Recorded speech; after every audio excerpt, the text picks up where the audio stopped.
On June 4, 1943, at the Recreation Hall in Camp Hearn, Texas, Oberleutnant Herman Fischer's hand shook as he recorded his thoughts in a hidden journal. If discovered by the SS guards back in Africa, these entries would have earned him severe punishment. The Americans were showing them genuine Hollywood movies rather than propaganda reels. Tonight's film seemed surreal and impossible to be real. No nation at war could possess such capabilities.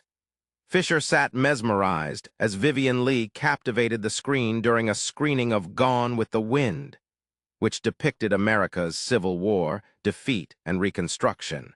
The advanced technical aspects, orchestral scores, and production values astounded men who believed American culture consisted solely of jazz music and gangster films. In Germany, the film industry could barely produce black and white propaganda reels. Yet here, in a country Nazi leadership had dismissed as culturally inferior, prisoners watched a 4-hour epic that cost $3.85 million to make, more than the entire German film industry's annual budget. The day before, 1850 veterans of Rommel's Afrika Korps arrived on a train from North Africa, with the whole town turning out to greet them. Little did they know this moment would mark the beginning of an unprecedented psychological transformation in military detention history, a systematic reformation of Nazi consciousness through the hypnotic allure of Hollywood's cinematic dreams. The calculations for ideological conversion were no longer made in interrogation rooms, but in darkened theaters where American films flickered against wooden walls, challenging every assumption these soldiers held about their enemies, homeland, and the world order they fought to impose. The capitulation had started on May 13, 1943, when General Hans Eugen von Arnim replaced Rommel and surrendered along with approximately 275,000 German and Italian troops in Tunisia. The Wehrmacht's elite desert warriors, who had driven the British back to El Alamein and earned respect from Churchill himself, found themselves prisoners of war. Among them was Hauptmann Wilhelm Richter, a Knight's Cross recipient and veteran of Poland and France. Their journey from captivity to enlightenment began in the transit camps of North Africa. While Richter and countless other POWs waited for transport ships, the efficiency of the Americans began to challenge their preconceived notions. Yet nothing could have prepared them for what awaited in the heartland of America, both the material wealth they would encounter and the cultural refinement of a nation they had been taught to despise. The first inkling came aboard the Liberty ships as they crossed the Atlantic. In the enlisted men's mess, a projector was set up. Feldwebel Otto Cross, captured with the 15th Panzer Division, later recounted that on their journey to America, they were shown Charlie Chaplin's The Great Dictator. German soldiers watched an actor portraying Hitler being ridiculed by a Jewish performer.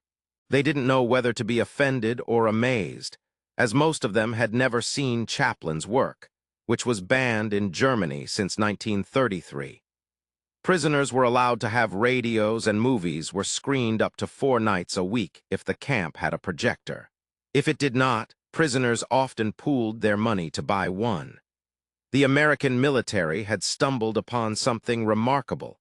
Hollywood films were proving more effective than any propaganda lecture in illustrating American values and capabilities.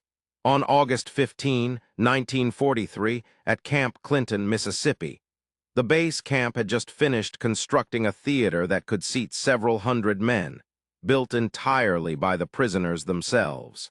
The facility housed 25 generals along with various other officers such as majors and captains. General Gustav von Verst, one of the highest-ranking German officers held at Clinton, stood in the back of the hall as the lights dimmed for the inaugural screening. The film was Frank Capra's Mr. Smith Goes to Washington. Von Verst would later recall how incomprehensible it seemed. Here was an American movie depicting corruption within their own government and a naive man battling against it, with newspapers criticizing leaders. situations that in Germany would have led to severe consequences for everyone involved. Yet the Americans showed this film to enemy prisoners without hesitation. The cinema played a significant role as both an educational tool and a means of propaganda, alongside providing entertainment. Hollywood films that opposed Nazi ideology, cartoons like Hair Meets Hair, and the Why We Fight series were commonly screened. The majority of American World War II movies focused on events related to the Pacific Theater. Meanwhile, the projection equipment itself sparked great interest among the German prisoners. The camps utilized 16mm Bell and Howell projectors, which operated with such precision and quietness that even skilled German mechanics spent hours examining their mechanisms. Unteroffizier Friedrich Becker, an engineer from Zeiss Optical Works, noted that American-made projectors surpassed anything his company could produce. These machines ran for extended periods without overheating, and the sound synchronization was impeccable. On October 3, 1943, at Camp Hearn in Texas, prisoners had access to a theater complete with an orchestra pit where they staged elaborate skits and plays. Tonight, however, German POWs gathered for a special film screening of Mrs. Miniver, an MGM Academy award-winning drama depicting British resilience during the Blitz. Hauptmann Erich Moulin, a Luftwaffe pilot who had bombed London, sat in the third row. Moulin later reflected on the experience. "We had devastated British cities and knew firsthand the damage inflicted. Yet this film portrayed the courage of British civilians with such empathy and humanity that it moved German soldiers to tears for their victims." Even Joseph Gerberl acknowledged the powerful impact of Mrs. Miniver, which depicted the plight of a family during wartime in a refined and persuasive manner. Notably, there was not a single harsh word directed against Germany throughout the film. Despite this, the anti-German sentiment is thoroughly realized. The film's technical brilliance left German officers in awe. Joseph Ruttenberg's cinematography, Herbert Stothart's score, and seamless editing all showcased an unparalleled level of filmmaking sophistication that surpassed anything German cinema could offer at the time. Even more concerning was its emotional impact. Many of these marked officers, who had participated in the London raids, began to empathize with British victims. Winston Churchill once remarked that this film contributed more to the war effort than a fleet of destroyers ever could. The Germans were starting to grasp why. November 1943 represented a pivotal moment for the film program. The Provost Marshal General's office decided to screen Frank Capra's Why We Fight series for German prisoners. This decision was highly contentious. These films utilized captured German footage, including scenes from Leni Riefenstahl's Triumph of the Will, and repurposed them against their original intent. Inspired by Riefenstahl's 1935 propaganda film, Frank Capra aimed to use enemy material to demonstrate the enormity of their cause and the righteousness of ours. The series premiered at Camp McCain near Grenada, Mississippi, with a capacity of 77 prisoners. Camp Clinton had 34, and Camp Shelby housed 53. The first showing of Prelude to War at Camp McCain sparked a major controversy. SS officers tried to organize a boycott, but were swiftly transferred to Camp Alva, Oklahoma, the designated isolation center for unrepentant Nazis. Most prisoners, however, watched in stunned silence as their own propaganda was recontextualized into evidence against them. Feldwebel Kurt Zimmermann noted, "Witnessing the Nuremberg rallies, which once filled us with pride, now presented as proof of our aggressive militarism. It's like seeing your life through a different perspective." Everything remained the same, but in reverse. The series accomplished something surprising for German POWs. It offered a perspective on Germany's actions that even Germans themselves lacked. Many prisoners had never witnessed the entirety of Nazi rallies or heard complete speeches by Hitler. They hadn't grasped how their country appeared to others globally. What astonished German POWs most was Hollywood's readiness to critique America itself. In December 1943, Camp Shelby screened John Ford's The Grapes of Wrath, which depicted American poverty during the Depression, criticized banks and authorities, and expressed sympathy for common people. This contradicted everything Nazi propaganda had taught about American capitalism. Oberfeldwebel Friedrich Hoffmann, a former Nazi party education officer, observed that they showed their own failings and injustices. Such self-criticism wasn't seen as weakness, but as strength that Germans couldn't understand. Requests for John Steinbeck's novel began flooding the camp libraries soon after. Within months, translation circles were formed with POWs writing German versions of American literature discovered through films. Instead of prohibiting this activity, American authorities encouraged it. Major Edward Davison, chief of the Special Projects Division Education Program, reported in January 1944 that prisoners' consumption of American literature had increased by 400% since the expanded film program started. They wanted to read the sources behind the films. Gone with the Wind led to requests for books about the American Civil War, while The Grapes of Wrath sparked interest in the Depression era. An unexpected psychological shift was catalyzed by Walt Disney. In February 1944, Camp Hearn began showing Disney animations before feature films.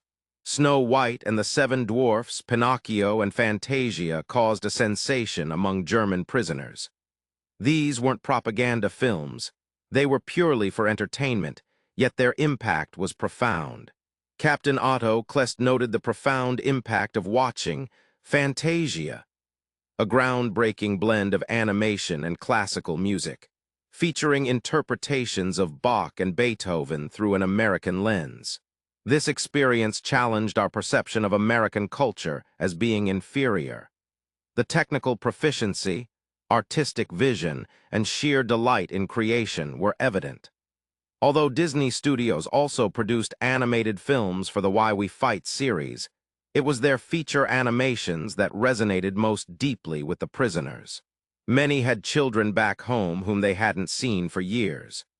These family-oriented films, coupled with their technical prowess, elicited emotional responses that propaganda couldn't match. Verna Braun, an artist from Munich and Unteroffizier, spent weeks trying to replicate Disney's animation techniques. It was clear that American animators were decades ahead of us. If they could achieve such feats in cartoons, what other capabilities did they possess? Projecting these films became a form of education itself. German prisoners frequently handled the film projection equipment, which showcased the excellence of American manufacturing. The Army Motion Picture Service distributed 16 prints to military installations worldwide, including POW camps. By March 1944, these camps received films within 2 weeks of their theatrical release. Camps like Shelby had amenities comparable to a small town. Dental care, medical services, libraries, movies, educational facilities. English courses were the most popular, and athletics, with soccer being the preferred sport. Gaffrader Helmut Wagner, formerly a projectionist at UFA Studios in Berlin, and stationed at Camp Shelby, documented the American film distribution system meticulously. Each week brought new releases from Hollywood, ranging from musicals to westerns, comedies, and dramas, far more diverse than what we might see annually back home.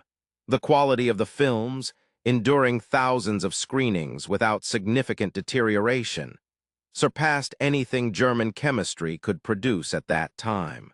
Dr. Friedrich Mühlen, a chemist working for IG Farben, conducted his research on Technicolor films at Camp Clinton by closely examining them through a magnifying glass while fulfilling projection booth duties. The 3-strip color process demands a level of precision and coordination that surpasses our industry's capabilities. Each aspect, from the chemical stability of dyes to the alignment of multiple negatives, represents years of development we had not yet accomplished. Among all genres, American musicals were perhaps the most shocking for German prisoners of war. In May 1944, Camp Hearn screened Yankee Doodle Dandy, starring James Cagney as George M. Cohan. The spectacular patriotic scenes, the vibrant energy of tap dancing, and the seamless integration of music with narrative made it a powerful form of entertainment that could sway even hostile viewers. Hans Richter, a failed Weibull artist, had previously been told that Americans were uncultured.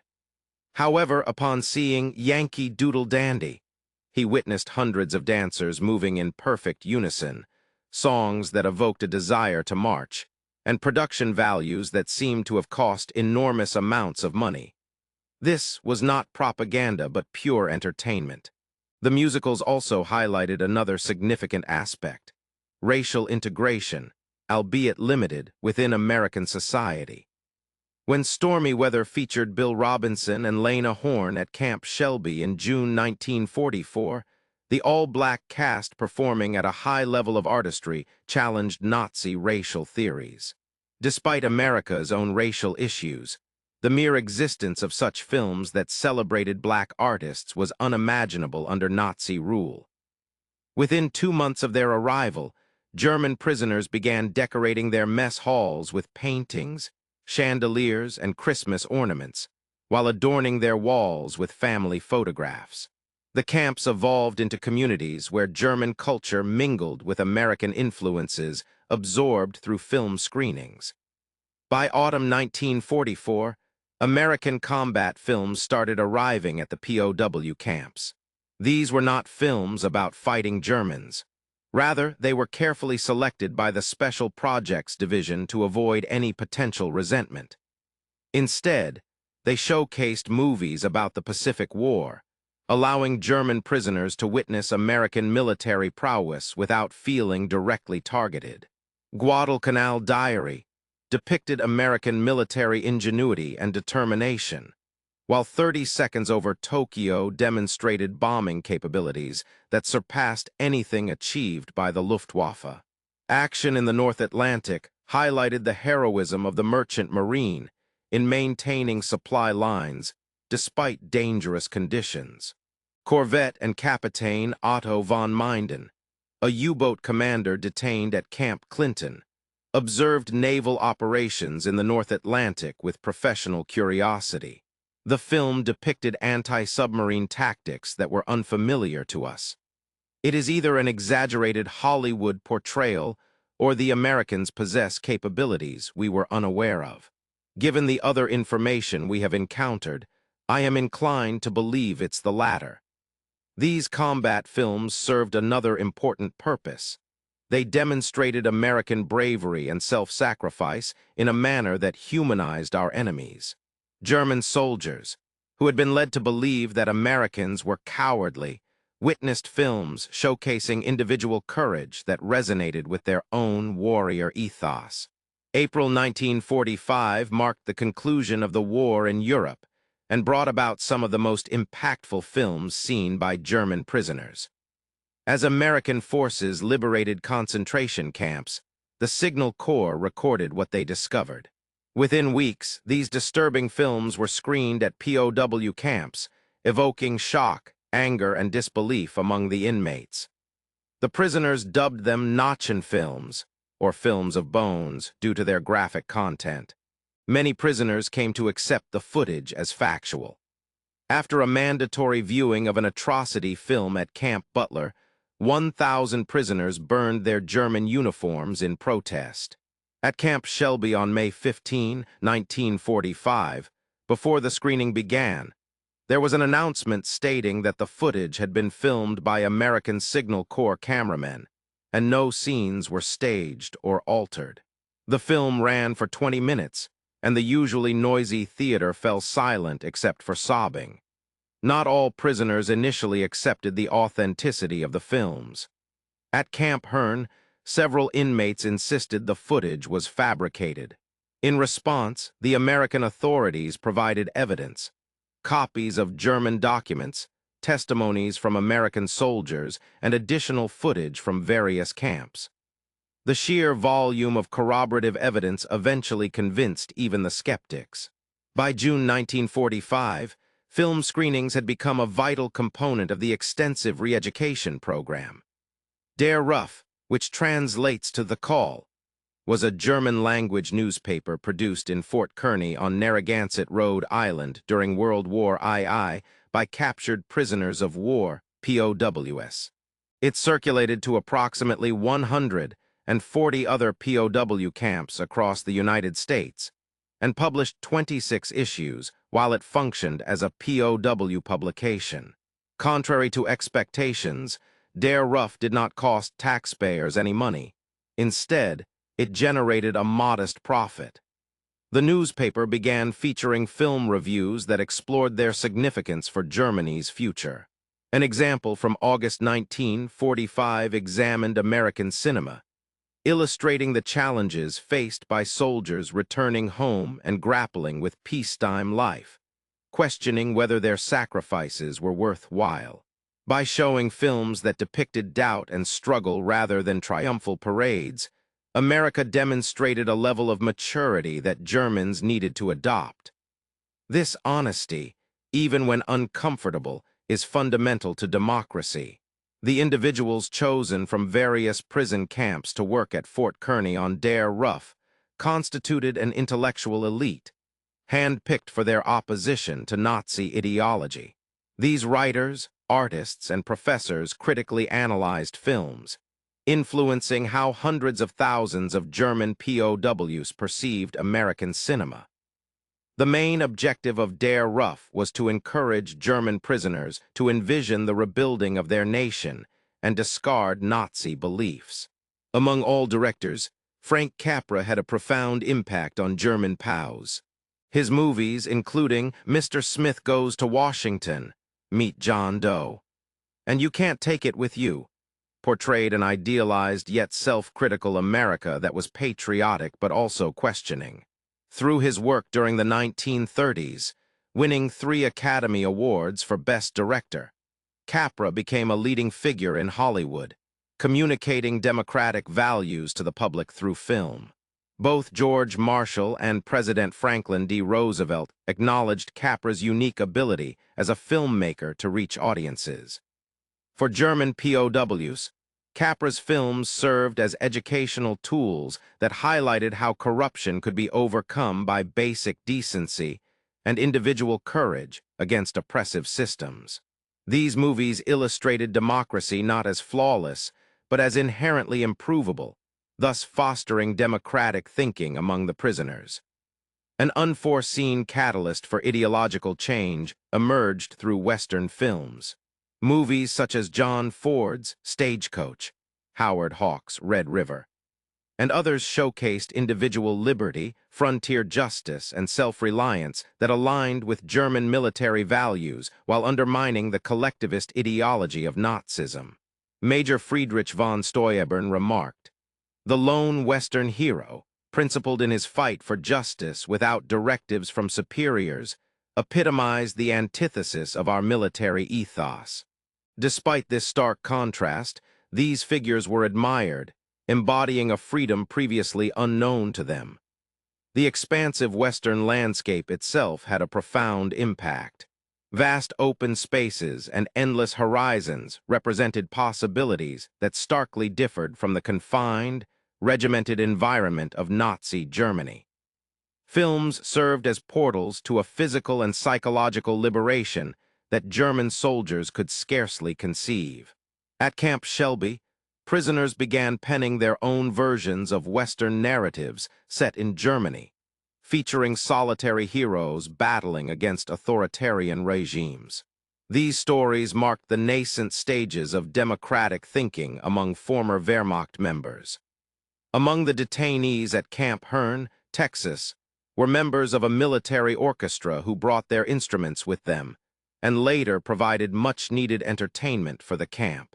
As these musicians incorporated American musical styles they learned from films, jazz elements started appearing in their compositions, and swing arrangements gradually replaced traditional martial music. Hauptmann Ernst Müller, conductor of the Camp Hern Orchestra, noted that American film scores demonstrated possibilities we had never envisioned. The seamless integration of classical and popular forms, combined with emotional expressiveness and technical finesse, revealed a musical democracy where diverse styles coexisted and complemented each other.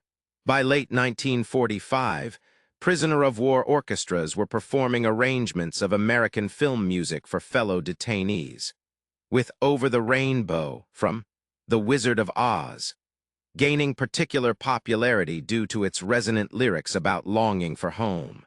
Hollywood's portrayal of women, featuring strong and independent figures like Katharine Hepburn, Bette Davis, and Joan Crawford, challenged Nazi concepts of femininity.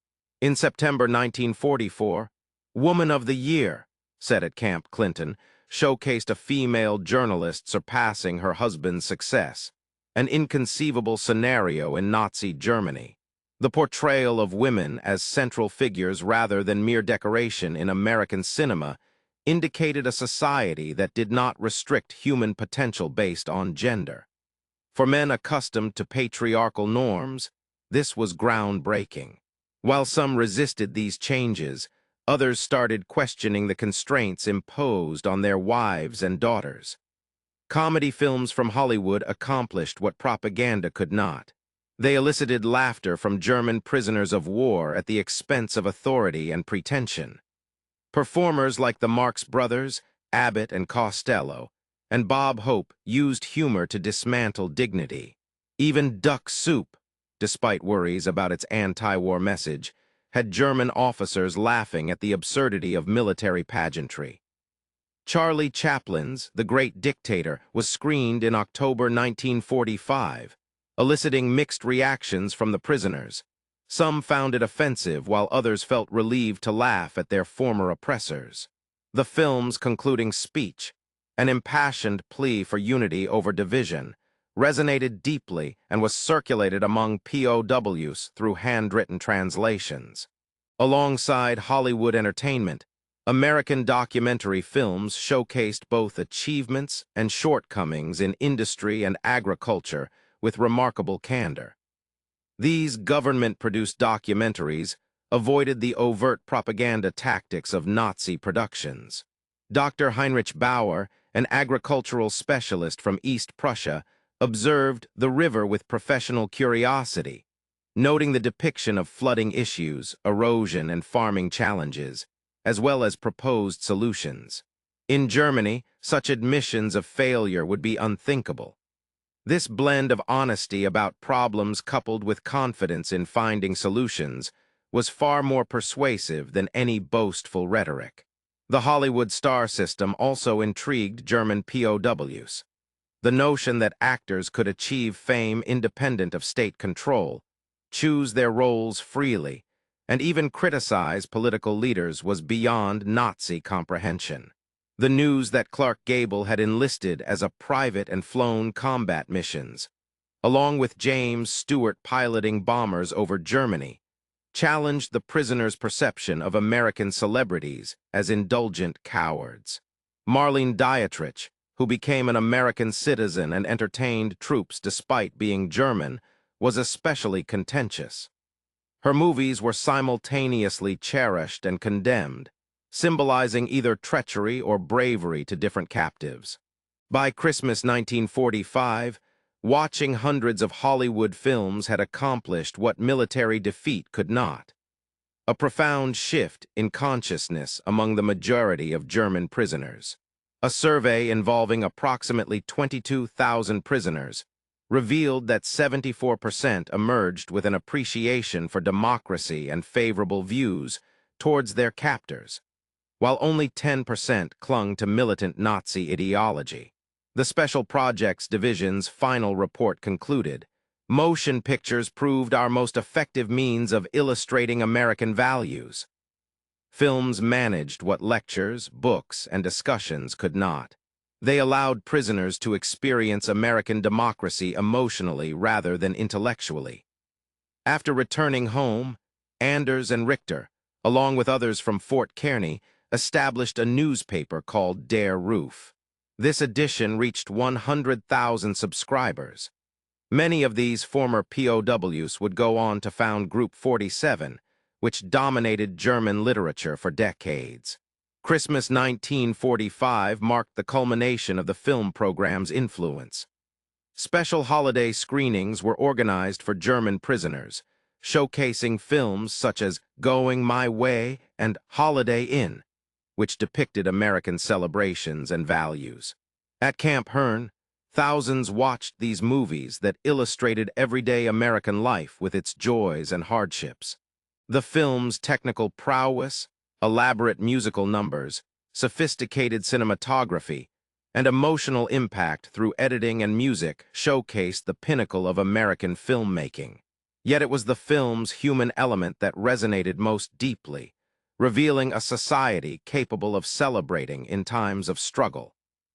As German POWs began returning to Germany in 1946, they carried with them enduring memories of American films that would shape their nation's post-war reconstruction. Many of these individuals rose to prominent positions within West German society, applying lessons learned during screenings in American theaters. While international law through the Geneva Conventions guaranteed prisoners food, clothing, and medical care equivalent to that provided captors, they received an additional gift: a cultural education instrumental in Germany's democratic development. The impact was felt beyond just high-ranking prisoners. Thousands of regular German soldiers returned home with altered viewpoints after witnessing racial integration in American musicals, women's independence in romantic comedies, and the dignity of workers portrayed in social dramas. These images were impossible to forget. It wasn't only that American films influenced German POWs. The prisoners' reactions also reshaped Americans' understanding of cultural diplomacy. The success of the film program during the war led to the establishment of America houses throughout Germany, where American movies were screened for German civilians. Recognizing the power of cinema, the Motion Picture Export Association advocated for greater distribution of American films in post-war Germany. By 1950, American films had become predominant in German theaters, continuing the cultural shift that began within POW camps. On the 40th anniversary of the war's end, in 1985, surviving German POWs gathered at Camp Hearn for a reunion. Over 300 former prisoners attended, many bringing their families to revisit the place where their transformation had started. Hans Müller, formerly an Obergeffer and now a film distributor in Hamburg, gave a speech. "We arrived as enemies, adhering to Nazi principles of racial superiority and cultural dominance. But we left as friends, embracing democratic values and recognizing through cinema's lens a better way to live." The event featured screenings of films that had captivated the prisoners decades earlier, such as Mrs. Miniver, Why We Fight, and Casablanca. Former adversaries now united as allies, Americans and Germans alike, watching together in acknowledgement of cinema's profound influence. In his keynote address, Hauptmann Wilhelm Richter stated, "Hollywood provided us with a vision of the future that no military victory could offer. A glimpse of what we might become through the medium of film, not as propaganda, but as dreams made tangible." The movies conveyed the message that strength stemmed from diversity, prosperity arose from freedom, and culture thrived in the absence of state control. The extensive film program in German prisoner-of-war camps underscores its organized nature and sophisticated infrastructure, with over 380 camps featuring projection equipment. On average, each camp screened 4 films per week, utilizing 16mm prints supplied by the Army Motion Picture Service. From 1943 to 1946, thousands of films were shown across all the camps, resulting in millions of individual screenings for German POWs. The typical prisoner watched between 150 and 200 films during their captivity. A diverse range of Hollywood entertainment and documentaries, including both contemporary hits and classic movies, was exhibited. This extensive film consumption had a significant cultural impact, leading to thousands of prisoners joining film discussion groups. Extensive reviews and analyses were published in the Roof newspaper. Many POWs maintained personal logs documenting the films they watched. Viewing these movies influenced post-war career decisions. Post-war psychological studies highlighted the profound effect that American commercial cinema had on German POW consciousness. Exposure to Hollywood films penetrated deeper psychologically than formal educational programs could achieve, bypassing intellectual defenses and reaching emotional centers where ideologies were formed. The films employed various mechanisms to engage emotionally with American characters, illustrate alternative social systems, showcase prosperity without conquest, and depict individual freedom as a source of strength rather than chaos. Through entertainment, positive associations with American culture emerged that propaganda efforts struggled to match. Different genres of films affected prisoners in unique ways. Musicals challenged German stereotypes by showcasing joy and energy. Westerns resonated with the military honor code while undermining collectivism. And comedies demonstrated that mocking authority did not necessarily lead to revolution. Dramas exhibited psychological depth comparable to European art cinema. War movies portrayed American soldiers with empathy, steering clear of vilifying the enemy. Each genre subtly conveyed ideological messages that collectively reshaped the viewer's worldviews. The diversity of film genres that American society could produce indicated a pluralistic culture distinct from the uniformity found in Nazi Germany.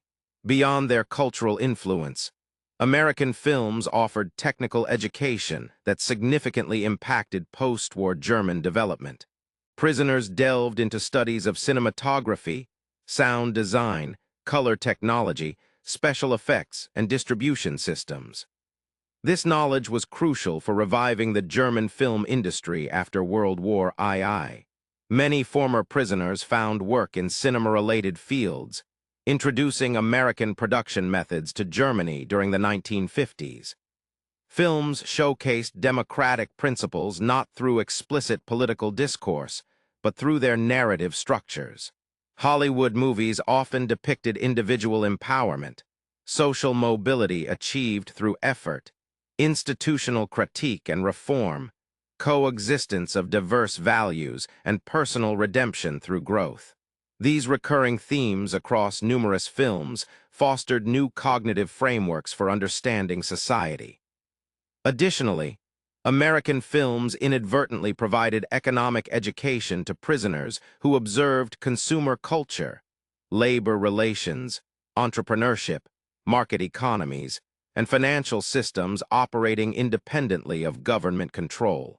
This knowledge was instrumental when these individuals returned to help rebuild Germany's economy. The impact of Hollywood films on German prisoners extended well beyond their incarceration. Former prisoners went on to become political leaders, educators teaching American studies programs, business leaders applying entrepreneurial models, cultural producers making German films inspired by Hollywood, and social reformers advocating for changes influenced by American social films. By 1950, West Germany had become America's strongest ally in Europe, due to the comprehensive transformation brought about by these influences.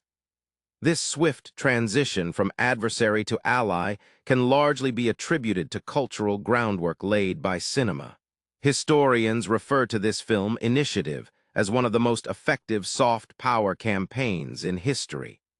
It transformed enemy perceptions without resorting to coercion or conventional propaganda. Instead, American commercial entertainment played a pivotal role. German prisoners were accommodated in barracks that could house up to 50 men each. These facilities included 5 barrack clusters with mess halls equipped with cooks, waiters, and fine dining utensils, all serving excellent meals as reported by those who experienced it. Beyond basic amenities, the cultural exposure they received was instrumental in reshaping their worldview. The program's success stemmed from its reliance on attraction rather than persuasion. Films didn't dictate what prisoners should believe, but instead presented them with alternative perspectives. Entertainment thus served as a form of education, narratives became ideological tools, and dreams evolved into political change. On April 15, 1946, the last group of German POWs at Camp Herne prepared for their return home. The final film shown was The Best Years of Our Lives, which depicted American veterans grappling with life after war, resonating deeply with these men who were facing similar uncertainties upon their departure. As the credits rolled and lights illuminated the theater for the last time, German prisoners emerged not as the Nazi soldiers they had been when arriving 3 years prior, but as individuals profoundly changed by Hollywood's storytelling prowess. They had been stunned, educated, and ultimately transformed by watching movies. A testament to culture's ability to sway ideology, soft power's victory over brute force, and the enduring impact of a compelling story. Initially expecting a weak and divided nation, these prisoners discovered through Hollywood's cinematic lens a civilization marked by self-assurance in its capacity for introspection, prosperity that supported pure entertainment, and sophistication evident in art that transcended propaganda. Having watched American films, they would never be the same again. In their transformation lay the foundations for alliances like NATO, initiatives such as the Marshall Plan, and the democratic rebuilding of Germany. After witnessing democracy depicted on film, these individuals dedicated their entire lives to replicating in actuality what they had previously only imagined through Hollywood's portrayal. The German prisoners of war were profoundly impacted by viewing American movies while interned, and this exposure played a crucial role in transforming them. This gradual shift laid the groundwork for a more positive global future, one cinematic experience at a time.